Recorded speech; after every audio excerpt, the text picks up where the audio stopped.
많은 시간을 살아보진 않았지만 사람들의 삶을 듣고 들여다보면 이런 이야기들을 합니다.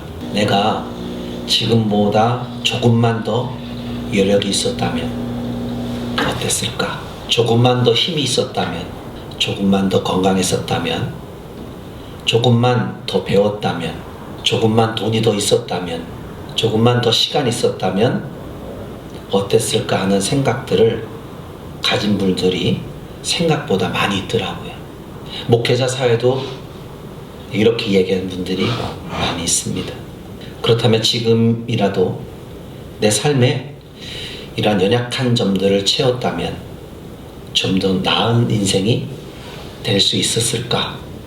여러분, 이러한 방식은 뭐라고 생각하냐면 조금만 더 하는, 조금만 더 채워지는 기대 심리에서 나온다고 봅니다.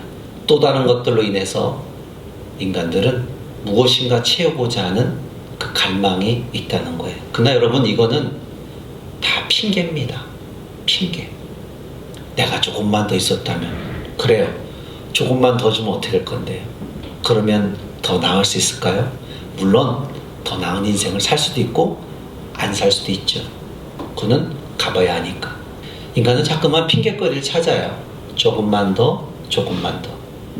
그래서 이 조금만 더가 나를 힘들게도 하고 기쁘게도 하고 다른 사람을 아프게도 하고 또 다른 사람을 기쁘게도 할 수 있습니다. 성경은 우리에게 어떠한 여력이 생기면 그때 하면 되라고 말씀하지 않고 있다는 거예요. 너 이렇게 이만큼 생겼을 때 그때 해, 이렇게 하지 않는다는 거죠. 나에게 어떠한 여력이 없어도 지금 이 순간 하나님 말씀하면 순종하라고 성경은 우리에게 권면하고 있죠. 성경은 우리에게 더 좋아지면 해, 이렇게 하지 않는다는 거예요. 우리에게 필요한 것은 뭐냐면 여력이 아닙니다. 뭔가 없는 것이, 약한 것이 갖춰졌을 때가 아니라 연약한 것을 인정하고 들어갈 때, 그 연약함을 하나님께 맡기고 차라리 도움을 요청하는 그런 기도를 하는 것이 오히려 더 현명하다는 생각이 저는 듭니다. 아마 여러분도 믿음이 있으니까, 하나님 말씀을 아니까 그렇게 생각할 거라 저는 봅니다. 이 세상에는 완벽주의자는 있어도 완벽한 사람은 없습니다. 하나님께서는 인간을 완벽한 존재로 만들지 않으셨어요. 하늘의 하나님을 찾을 수 있는 존재로 만들었어요. 하나님 완벽해, 우리 완벽하죠, 그죠? 근데 여러분, 그렇지 않아요. 하나님을 찾을 수 있게끔 만들었어요. 그래서 여러분, 중도 뭐 하다 큰일 나면 어이쿠 하나님 이렇게 하늘을 쳐다본다고 그런 어떤 우스갯소리도 있는데, 모든 사람들에게 강점이 있다고 하면 약점도 있습니다. 무엇인가 한 가지만 가지고 있지 않다는 거예요. 나에게는 강점만 있어, 아니 나에게 약점만 있어, 이렇지 않다는 거죠. 우리는 내가 가진 강점보다 약점에 더 많이 신경을 써요. 이것은 인간의 행동에 있어서 당연한 거죠. 그렇지 않습니까? 여러분, 사울왕 아시죠? 여러분, 왕이에요. 다 갖췄어요. 말 한마디면 모든 것이 자기 앞으로 올 수 있어요. 그런데 여러분, 사울왕과 다윗의 관계를 한번 보십시오. 사울왕은 다윗에 대한 심리적인 압박이 들어옵니다. 그리고 그 심리적인 압박은 열등감으로 변해버립니다.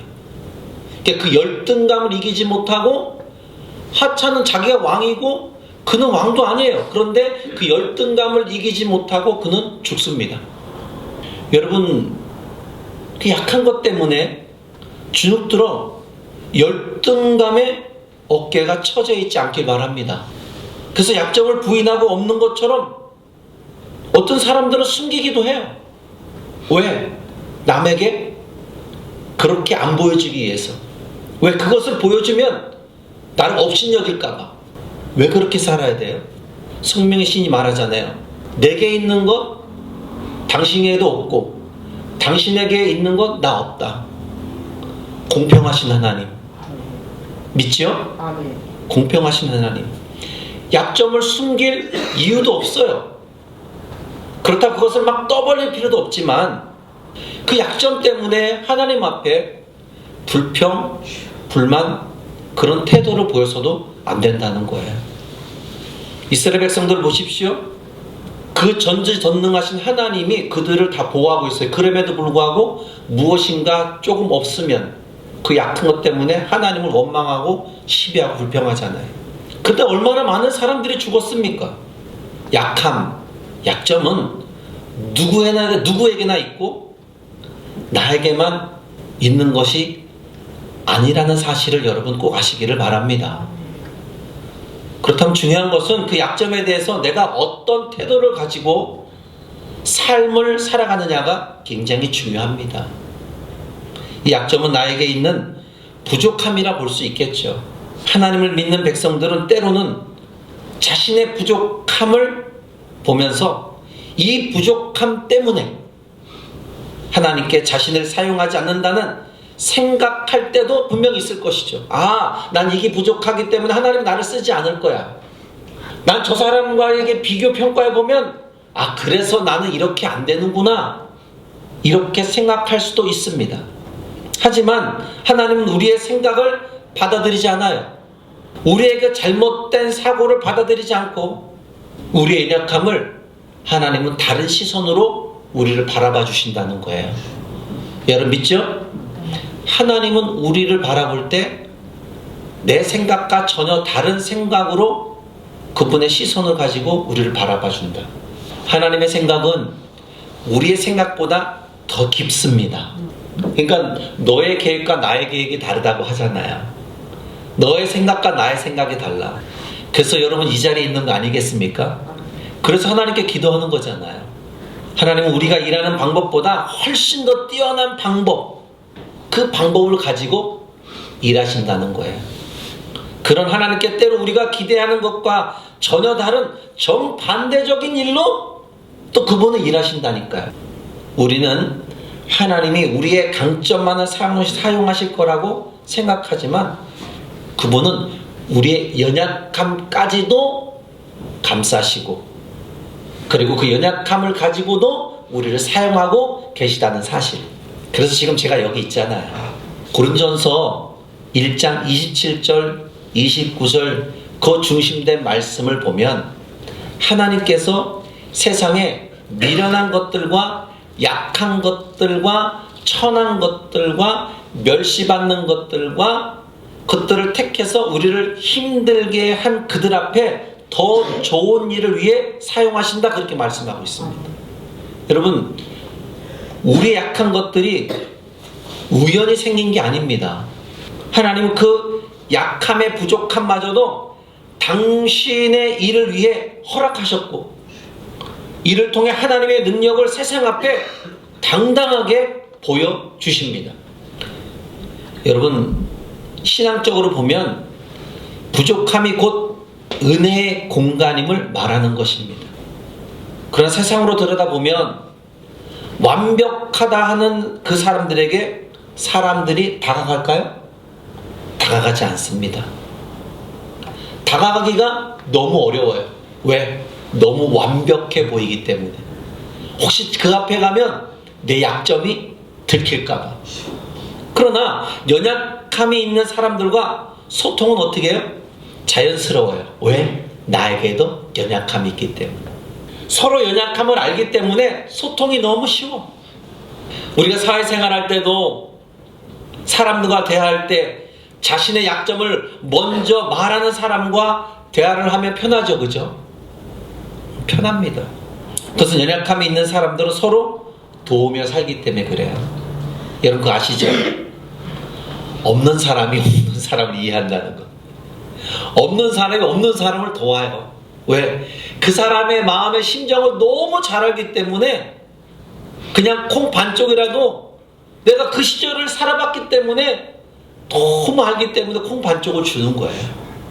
연약함이 없다고 하는 생각하는 그 사람은요, 절대 다른 사람에게 도움을 간구하지도 않습니다. 그리고 하나님께 도움을 요청하지도 않아요. 근데 저와 여러분은 어떻게 해요? 하나님께 도움을 요청하잖아요. 저 맨날 기도해요. 하나님, 저 좀 불쌍히 여겨달라고. 저는 그것밖에 안 해요. 하나님 저 좀 불쌍히 여겨달라는 거죠. 근데 그분이 나를 불쌍하게 살펴주지 않으면 제가 지금 여기 어떻게 서 있고 여러분은 어떻게 보고 있습니까? 그분이 불쌍히 봐줬기 때문에 있는 것이고 그분이 불쌍히 봐주지 않았다면 저는 아마 이 세상 사람이 아닐 수도 있습니다. 이렇게 여러분 앞에서 목사로 불려지지 않았을 거예요. 플라톤이라는 철학자가 행복의 조건을 이렇게 말하더라고요. 부족한 부분을 채우기 위해 노력하는 하루하루의 삶에는 행복이 있다. 공감이 되더라고요. 요즘 이런 생각이 들어요. 부족한 것은 많지만 하루하루 평범한 일상이 행복하다 느낄 때가 평안한 삶이 아닐까. 평범한 일상에서 아무 무탈 없이 하루를 잘 마감한 이 평안한 삶. 내가 일하는 공간에서 일을 열심히 하고 집에 안전하게 들어와서 씻고 따뜻한 잠자리에 들을 수 있는 그 평안한 삶. 누군가의 나쁜 소식을 들어서 마음이 안타깝지 아니하고 아무런 그런 안타까운 소식이 들려지 않고 평안하게 일을 마치는 평안함의 밤의 시간을 맞이하는 삶. 평범한 일상의 행복. 성경의 인물들을 보면 연약함에 있음에도 불구하고 하나님께서 그들을 사용하셔서 당신의 큰 일을 행한 일이 너무 많이 있습니다. 여러분, 하나님은 완벽한 사람을 통해 완벽을 원하는 것이 아닙니다. 미완성된 그 사람, 미완성된 나를 통해서 하나님은 완성된 일을 해 나가시는 거예요. 완성을 위해 나가신다니까. 우리는 바울을 생각하면 완벽한 그 자체. 그렇잖아요? 성경을 13권이나 썼고 바울을 생각 감히 내가 어떻게 바울을 생각하면 완벽한 그 자체예요. 그는 하나님의 사람이라고 생각될 때가 한두 번이 아닙니다. 그렇지. 저러니까 저렇게 쓰임 받았지. 하지만 여러분, 그렇지 않습니다. 오늘 말씀 읽었잖아요. 그렇지 않다는 게 밝혀졌잖아요. 바울에게도 약한 게 있어요. 부족한 게 있었어요. 바울에게는 벗어나고 싶은 육체의 가시가 있었다는 거예요. 바울에게 있어 육체의 가시는 복음을 전할 때에 장애가 됐었던 건 사실입니다. 그래서 바울은 그 육체의 약함, 그 가시, 그것을 위해 하나님께 간절히 하나님 앞에 3번씩 기도했어요. 하나님, 이건 아니잖아요. 하나님, 이건 아니잖아요. 제가 사역하는데 이 가시가 얼마나 방해되는지 몰라요. 그리고 그들이 저를 생각할 때 뭐라고 하겠어요? 야, 네 병이나 고치고 나를 고쳐줄 생각을 해? 이렇게 말하지 않겠습니까? 그래서 하나님 앞에 간절히 3번이나 기도했습니다. 그러나 여러분, 하나님께서 그에게 어떤 대답을 했을까요? 9절에 뭐라고 말합니까? 내 은혜가 내게 족하다. 이는 내 능력이 약한 데서 온전하여짐이라. 약한 데서 온전해진대요. 말은 뭐예요? 너의 안에 있는 육체의 가시는 너에게 은혜라는 거예요. 다른 사람에게 밝힐 수 없는 나의 약함이 오히려 하나님을 찾는 은혜라는 거예요. 하나님 만날 수 있는 은혜고 그것 때문에 하나님 앞에 더 깊이 쓰임받을 수 있는 사실이 될 수 있다는 거예요. 그래서 바울은 그렇게 고백한 거예요. 9절 하반절부터 뭐라고 하냐면 그러므로 도리어 크게 기뻐함으로 나의 여러 약한 것들에 대하여 자랑하나니 이는 그리스도의 능력이 내게 머물게 하려 함이라. 여러 약함을 통해서 그리스도의 그 능력이 내게서 머물게 하려 함이라는 거예요. 그리고 내가 그리스도를 위하여 약한 것들과 능욕과 궁핍과 박해와 공고를 기뻐하노니 예수를 위해서 그렇게 기뻐하겠다는 약한 것들을 기뻐하겠다는 거예요. 왜 그럴까요? 이는 내가 약한 그때의 강함이라. 아멘이죠? 아멘. 아멘입니다. 야, 멋진 고백 아니에요? 나 같으면 불평불만했을 텐데 내 은혜가 내게 족하다 보니까 가냐고 따지고 보니까 뭐가 그래요? 하나님 입장을 바꿔놓고 생각해봐요. 그런가요? 그럴 수도 있는데 바울은 그렇게 말하지 않았어요. 그래요? 그럼 제가 한번 이 육체의 가시를 놓고 다시 한번 곰곰이 한번 생각해 보겠습니다. 생각해낸 결과가 바로 이거예요. 나의 여러 약함이 그리스도를 위하여 내가 기뻐하겠다. 그러고 나더니 내 약할 때 그때가 곧 강함이라. 바울은 하나님의 음성을 듣고 왜 하나님이 자신에게 약함을 그대로 있게 했는지를 아는 거예요. 바울이 깨달은 건 두 가지. 첫째 뭐예요? 바울은 자신의 교만하지 않게 하시려는 모습이 있었다는 거예요. 아, 그렇구나. 교만하지 않게. 7절에 뭐라고 말합니까? 여러 계시를 받은 것이 지극히 크므로 너를 너무 자만하지 않게 하려고 내 육체의 가시 곧 사단의 사자를 주셨으니 이는 나를 쳐서 너무 자만하지 않게 하려 하심이라.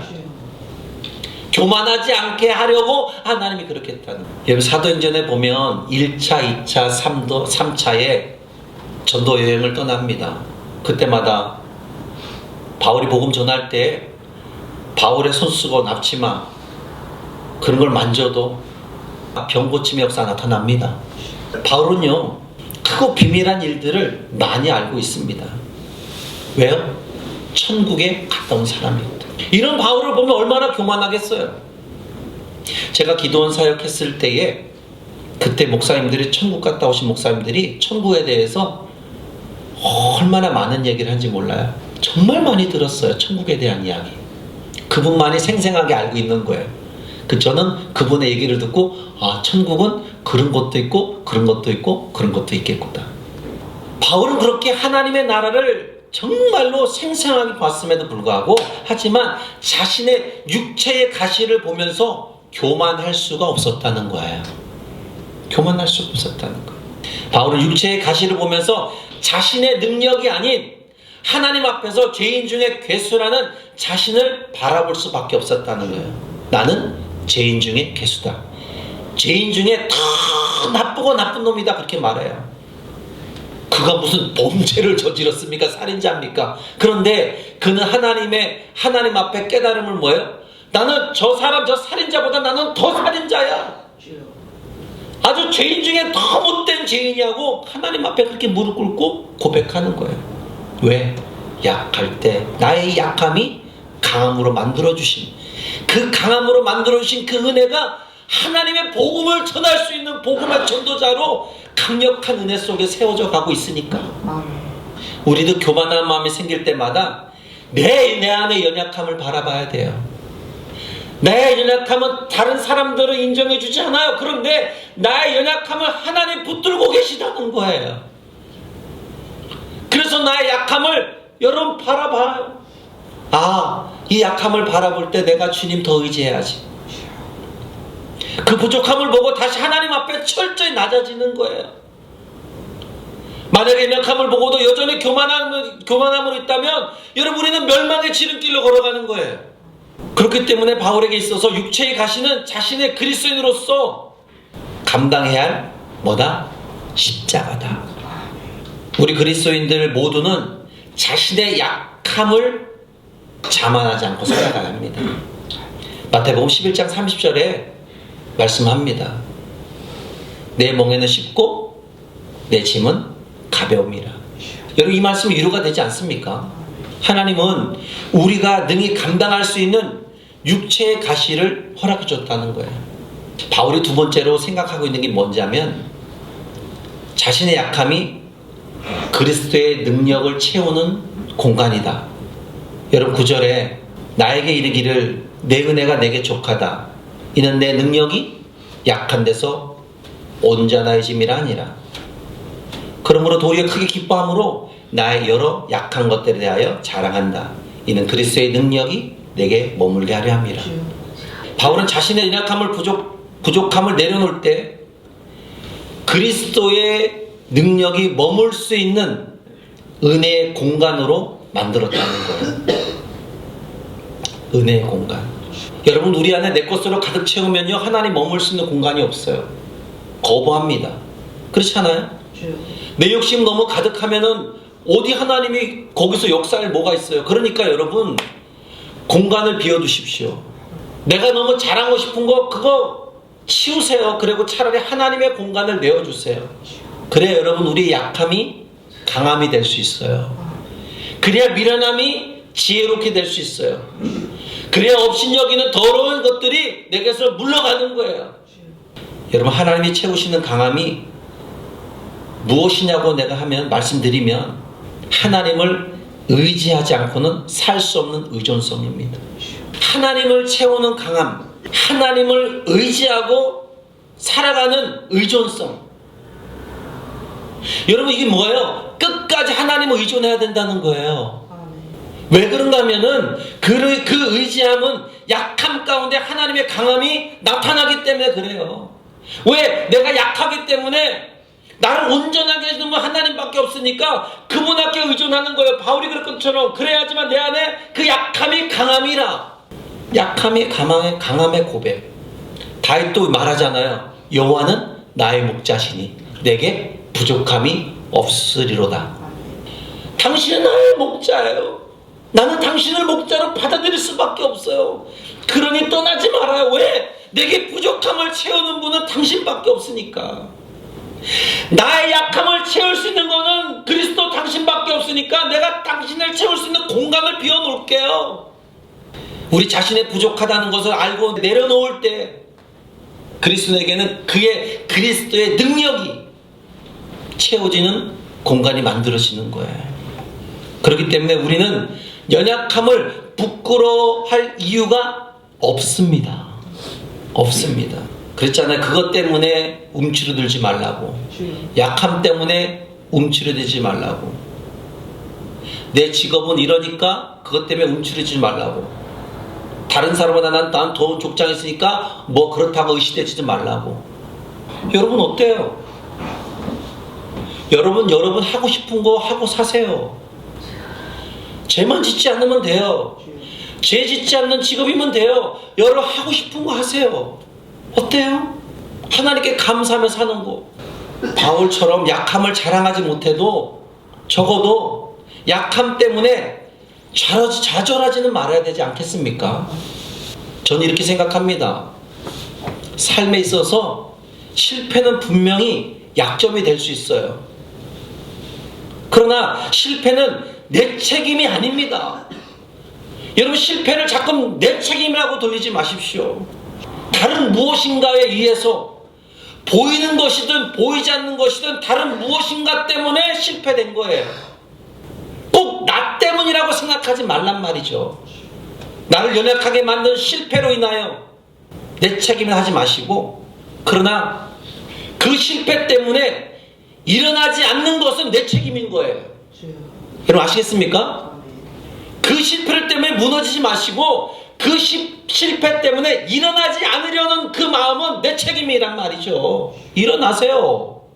할렐루야. 아멘. 일어나야 됩니다.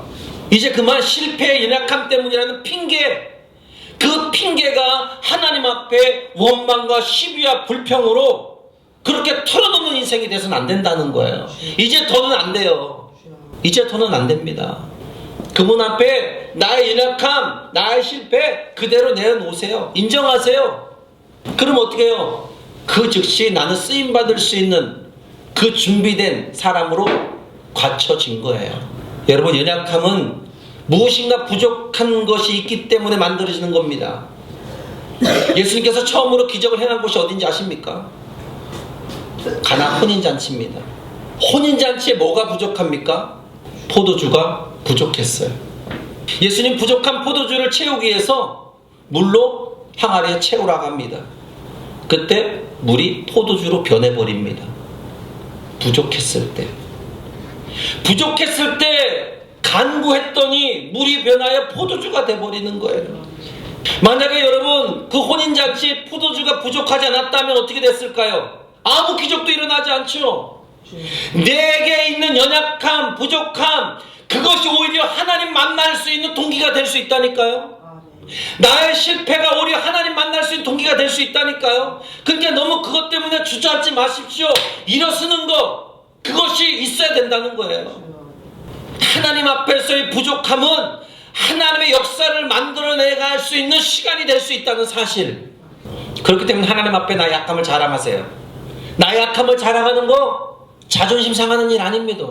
하나님 앞에 무슨 자존심 상하는 일이에요? 그렇잖아요? 나의 약함을 하나님 앞에 드러낼 때 오히려 뭐예요? 내 안에 그리스도의 능력을 채울 수 있는 공간이 만들어지는 거예요.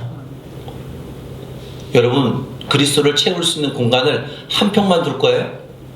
집은 막 넓은 평수로 가려고 하면서 하나님 오시는 공간은 겨우 한 평만 둘 거예요? 아, 됐어, 한 평이면 됐어, 이거예요?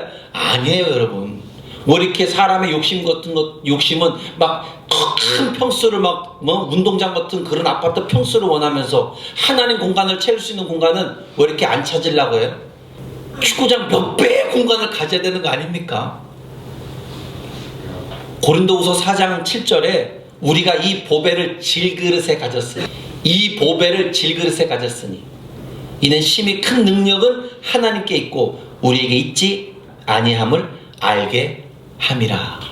질그릇은 약하고 깨지기 쉽습니다. 질그릇 자체는 다른 곳에 비해 가치 없어 보이죠. 가치 없어 보이잖아요. 그러나 약한 질그릇이라도 보배를 담고 있으면 뭐예요? 보배를 담은 그릇입니다. 질그릇이라고 부르질 않아요. 무엇을 담고 있느냐가 중요한 겁니다. 그릇의 가치는 실제로 무엇을 담고 있느냐. 질그릇 같은 나는 연약함에 부족함에 짝이 없지만 그 공간에 보배로 오신 예수님이 그 안에 계시면 할렐루야. 여러분, 예수님의 그 은혜의 그 보배로 오신 예수님이 내 안에 계시면 나는 그 연약함이 변하여 강함이 되고 미련함이 변하여 지혜로운 자가 되는 거예요. 이 비밀이 우리 안에 있다니까요. 저 세상 사람들은 모릅니다. 그런데 그런 비밀을 우리는 알고 있어요. 그래서 우리는 당당한 거예요. 그래서 어깨 쫙 펴고 있는 거예요. 그래서 멋지게 걸어가는 거예요. 왜요? 그런 우리가 귀하게 쓰임받을 수 있는 도구이기 때문에 그래요. 우리는 이제부터 나를 비우는 훈련을 해야 됩니다. 공간에 자꾸 나의 욕심을 채우려고 하지 마십시오. 이 안에 채울 수 있는 공간에 하나님을 채우시기를 바랍니다. 그래서 우리가 약함을 자랑할 수 있는 것입니다. 분명한 것은 우리의 힘으로 바꿀 수 없다는 거예요. 우리의 힘으로 그걸 바꿀 수 없어요. 아무리 말해도 바꿀 수 없습니다. 누가 바꿀 수 있습니까? 우리 하나님, 우리 예수님. 그래서 하나님께 내 이 부족함, 약함을 채울 수 있도록 어떻게 해요? 기도해야 하고 그 약함을 통하여 하나님의 그 강함이 될 수 있도록 기도해야 하고 그 부족함을 통해서 하나님의 풍성함이 나타내 해달라고 기도해야 한다는 겁니다.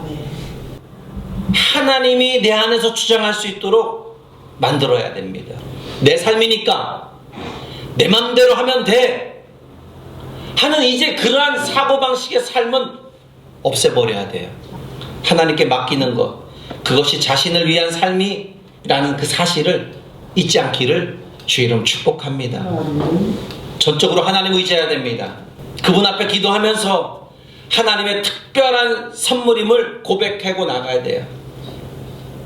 그럼 나보다 더 잘 아시는 주님께서 우리 약함을 아시고 우리가 느끼고 우리가 느끼는 아픔보다 더 깊이 있는, 더 사랑스러운, 더 귀한 것들을 우리가 기억할 수 있도록 만들어 주신다는 거예요. 하나님은 나의 공간 안에 채우심으로 은혜는 만족할 만큼 충분하게 지속적으로 행하신다는 사실을. 여러분, 내가 연약할 때 하나님이 멀리 계시지 않습니다. 오히려 더 하나님은 내게 깊숙이 더 가까이 다가오십니다. 그리고 나를 위로해 주십니다. 여러분 많이 경험해 봤잖아요. 이런 예화가 있더라고요. 어떤 사람이 하나님과 함께 한다는 기쁨의 시절을 돌아봅니다. 그 기쁨의 시절을 돌아보니까 주님과 함께 걸었던 그 해변의 발자국을 보니까 4개의 발자국이 찍혔다는 거예요. 그런데 인생의 아픔의 시절에 발자국을 보니까 2개의 발자국밖에 없었다는 거예요. 그때 그는 묻습니다. 내가 힘들 때 당신은 어디 있었습니까? 그러자 하나님은 대답합니다.